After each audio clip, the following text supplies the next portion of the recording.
ஸ்ரீமகாபாரதமானது பிருகத்தான கிரந்தம்.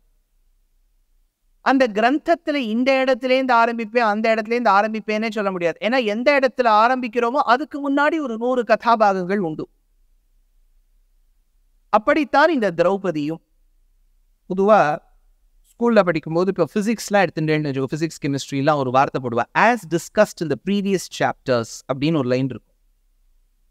ஏதோ இப்போ லாந்தனைட்ஸ் பற்றி, ஆக்டினைட்ஸ் பற்றி, மெண்டலீவ்ஸ் பீரியாடிக் டேபிள் பற்றி பேசுகிறான்னு வச்சுக்கோங்க, ஆஸ் டிஸ்கஸ்ட் இந்த ப்ரீவியஸ் சாப்டர்ஸ். இன்னும் என்ன தெரியறதா அவ சொல்கிறா, முன்னாடியே படிச்சுன்னு வந்துருங்கிறா. அந்த மாதிரி தான் திரௌபதியும். ஏறக்குறைய உங்களுக்கு மகாபாரதம் ஓரளவுக்கு தெரிஞ்சிருக்கும். ஏதாவது ஒரு இடத்துல அடியன் துவங்க வேண்டும். கௌதமர்னு ஒரு மகரிஷி. இந்த கௌதமர் வேற, மகாபாரதத்துல வரக்கூடிய கௌதமர் வேற, ராமாயணத்துல வரக்கூடிய கௌதமர் வேற. அகல்யாவின் பதி கௌதமர் இருக்காரு, கௌதமர் 1.0, இவர் 2.0. ஏன்னா பல பேர் அது வந்து கேட்டுருவாங்க, அவ்வளோ வருஷம் இருந்தாரான்ட்டு வேற கௌதமர். கௌதம்னு ஒரே பேர்ல நிறைய பேர் இருக்கப்படாத கௌதம் அப்படின்னு ஒருத்தர், கௌதம மகரிஷி.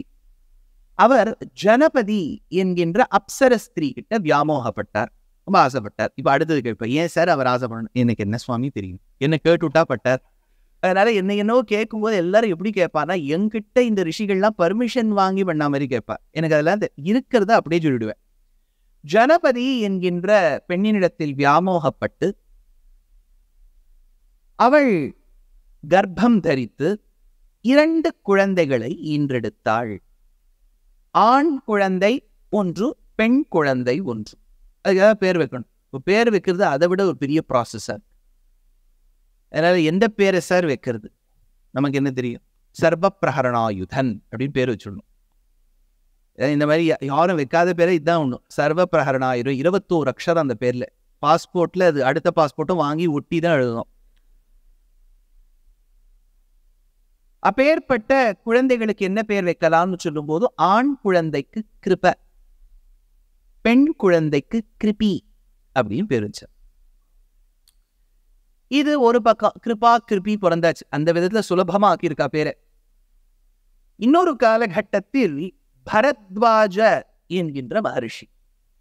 இந்த பரத்வாஜ மகரிஷிக்கு ஒரு அப்சர ஸ்திரீ கிருதாச்சி என்கின்ற பெண்ணோடு ஒரு காதல் பூண்டு அவள் கருவுற்றாள். இதுலதான் ஒரு இம்பார்ட்டன்ட் பாயிண்ட் என்னன்னா, இந்த கிருதாச்சி கர்ப்பம் தரித்து ஒரு குழந்தையை ஈன்றெடுத்ததாக சரித்திரம். ஆனா இது ஒரு சூக்ஷ்மம் இருக்கு. இந்த குழந்தை ஃபுல்லா அம்மாவின் கர்ப்பத்துல தான் இருந்துதா அப்படின்னு நம்ம கேள்வி கேட்கலாம். இன்றைய காலகட்டத்தில் I'm sure there'll be a lot of medical practitioners here. இப்போ ஒரு அசிஸ்டட் ரீப்ரொடக்டிவ் டெக்னிக்னு ஒரு 30-35 வருஷமா ரொம்ப பிரபலமா பேசின்னு வரும். அதுக்கு இன்விட்ரோ, ஐவி அப்படின்னு பேர். அது இன்விட்ரோ ஃபர்டிலைசேஷன், ஐவிஎஃப். நம்ம உலகியல்ல சொல்லும் போது டெஸ்ட் டியூப் பேபின்னு சொல்றோம் இல்லையா? அந்த இன்விட்ரோங்கிறது என்ன சார், இது வந்து உபன்யாசத்துக்கு வந்திருக்கோமா, சயின்ஸ் கிளாஸ்க்கு வந்திருக்கோமா? கொஞ்சம் எக்ஸ்பிளைன் பண்றேன். நம்ம பூர்வர்கள்ல எந்த அளவுக்கு யோசிச்சிருக்காங்கிறதுக்கு சொல்ல வரேன், அவ்வளவுதான். இன்விட்ரோங்கிறது ஒரு பெட்ரி டிஷ்.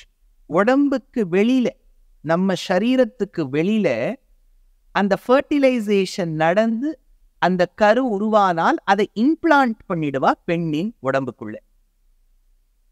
இந்த மாதிரி உண்டான்னு கேட்டா, இது பாருங்க, இப்போ அகஸ்தியர் காலத்துல எல்லாம் சிசிடிவி ஃபுட்டேஜ் எல்லாம் கிடையாது. இப்ப நீங்க உடனே வந்து அவர் காலத்தில் சிசிடிவி ஃபுட்டேஜ் காமிங்கன்னு காமிக்க தெரியாது. ஆனா ஒன்னும் ஏதோ இந்த மாதிரி இருந்திருக்கு. ஏன் சொல்றேங்க, அகஸ்தியர்னு ஒரு மகரிஷி அம்பாளுக்கும் சிவபெருமானுக்கும் கைலாயத்தில் திருக்கல்யாணம் நடந்தேறும் போது விந்தியாச்சலம், விந்தியங்கிற ரேஞ்ச், நம்ம நேஷனல் ஆந்தம்ல விந்தியான்னு சொல்றோமே, அந்த விந்தியா ரேஞ்ச் வளர்ந்துட்டே போச்சான். அப்ப அது மேல வளர்ந்துடுத்தோம்னா ரொம்ப பாதகமாக போகும் என்பதற்காக கும்பமுனி ஒரு முனியை சிவபெருமான் விந்தியத்துக்கிட்ட அமிச்சார். இந்த முனிவருக்கு கும்பமுனின்னு பேர். ஞாபகம் வச்சுக்கோ, கும்பமுனினா கும்பத்தில் பிறந்தவர் அப்படின்னா கும்பத்திலேருந்து பிறந்திருக்க மாட்டார், ஏதோ ஒன்றும் அம்மா கர்ப்பத்திலேருந்து பிறக்கிறதுக்கு முன்னாடி இன்டர்மீடியேட் ஸ்டேஜ்ல கும்பம்னு ஒண்ணு இருந்திருக்கு. அதனால்தான் தீட்சிதர் எடுத்தார், புற கும்ப சம்பவ முனிவர प्रपूजितं त्रिकोणमध्यगतं मुरारी प्रमुखाद्युपासितं मूलाधारक्षेत्रस्थितं परादि चत्वारि भागात्मका प्रणव स्वरूपवक्रतुण्डं निरन्तरं निटिलचन्द्र खण्डं निजवामकरविद्रुदेक्षुदण्डं करमुजपाशबीजपुरम्. அதுல கும்பசம்பவ முனின்னு எடுக்கிறோம். கும்பசம்பவ முனின்னா அவர் பிறப்புக்கு குடத்துக்கும் ஏதோ சம்பந்தம். தட்சிண பாரதம் விந்தியாச்சலத்துக்கு அவர் அமிச்சா. அப்ப இந்த கும்பமுனி வளரும் மலையை நிறுத்தியபடியால் அவருக்கு அகஸ்திய அகஸ்திய அகன மலையை நிறுத்தியவர், மேர வளர்ப்பை நிறுத்தியவர் அகஸ்திய.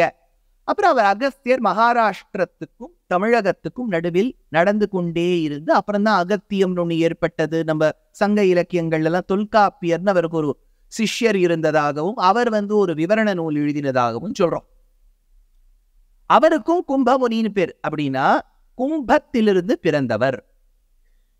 இந்த குழந்தை பரத்வாஜருக்கும் கிருதாச்சிக்கும் இருக்கக்கூடிய குழந்தை காப்படியில பிறந்த குழந்தை. நம்ம ஆண்கள் எல்லாம் அரிசி அளக்கிறதுக்கு காப்படி அரைக்காப்படின்னு சொல்றோம் இல்லையா, அதுக்கு சம்ஸ்கிருதத்துல துரோணம்னு பேர். துரோணம்னா காப்படின்னு. இந்த மெஷரிங் வெசல், அரிசி அளக்கக்கூடிய அந்த படிக்கு துரோணம்னு பேர். துரோணத்தில் ஏற்பட்டதால் இந்த குழந்தைக்கு துரோண அப்படின்னு பேர் வந்தது. இது ஒரு பாயிண்ட். இப்ப நான் அப்படியே உங்களை இன்னொரு கோவில் கூட்டிட்டு போறேன். மொத்தத்துல துஷ்யந்த உபன்யாசத்துக்கு வந்தா டாபிக்கை தவிர பாக்கி எல்லாம் பேசுவார். அதுதான் அடியனுடைய ஸ்பெஷாலிட்டி. காஞ்சிபுரத்தில் நீங்க போகும்போது கட்டாயமா அந்த கோவிலை சேவிச்சுட்டு வாங்க. சுவாமி மதுரையை விட்டுட்டு நாங்கள் இன்னொரு ஊருக்கு போகணுமான்னு கேட்டால் மதுரை வசதி தான், அதுக்காக இதே ஊர்லேயே இருந்துருக்க முடியும். 4-5 ஊருக்கு போய் சேர்க்கப்படாத. காஞ்சிபுரத்தில் 7-8 நூற்றாண்டுகளில் எழுப்பிய ஒரு கோவில் இன்னைக்கு ஏஎஸ்ஐ கீழே இருக்கு. வைகுண்ட பெருமாள் கோவில்னு. அதுக்கு பரமேஸ்வர விண்ணகரம்னு ஆழ்வார் பேர் கொடுக்குறார். அந்த கோவிலில் போய் நீங்கள் பெருமாளை சேவிச்சுட்டு பிரதட்சிணமா வந்தேன். ஆச்சரியம். இந்த கோவில் 7ஆம்-8ஆம் நூற்றாண்டில் பல்லவ மன்னர்களால் எழுப்பப்பட்ட கோவில். இது மல்டி லெவல்ஸ்ல இருக்கும். Level 1, level 2, level 3 multi. இப்பெல்லாம் ஸ்கை ஸ்கிரேப்பர்னு சொல்றோம் பாருங்க. இதுக்கு அஷ்டாங்க விமானம்னு பேரு. மேற்கே நோக்கிய திருமுக மண்டலம். பெருமாள் இருந்தான், கிடந்தான், நின்றான். 3 கோலத்துல சேவை சாதிப்பர். ஞாபகம் வச்சுக்கோ. அஷ்டாங்க விமானம் பெருமாள் கோவில் வெஸ்ட் ஃபேசிங் பாரத தேசத்துல இருக்கிறது வைகுண்ட பெருமாள் கோவில். பாரத தேசத்துக்கு வெளியே அஷ்டாங்க விமானம் பெருமாள் கோவில் மேற்கே நோக்கிய திருமுக மண்டலம் இருக்கக்கூடிய ஒரே கோவில் கம்போடியால இருக்கக்கூடிய அங்கோர் வாட். அது 800 ஆண்டுகளுக்கு முன்னாடி கட்டிய கோவில். இப்ப இந்த கோவில்ல நீங்க பெருமாளை காஞ்சிபுரத்துல பெருமாளை சேவிச்சுட்டு பிரதட்சிணமா வர வழியில முழு பிரதட்சிணத்திலையும் வால்ல ஸ்டோன் பேனல்ஸ் இருக்கும். அதை நல்லா கவனிங்க.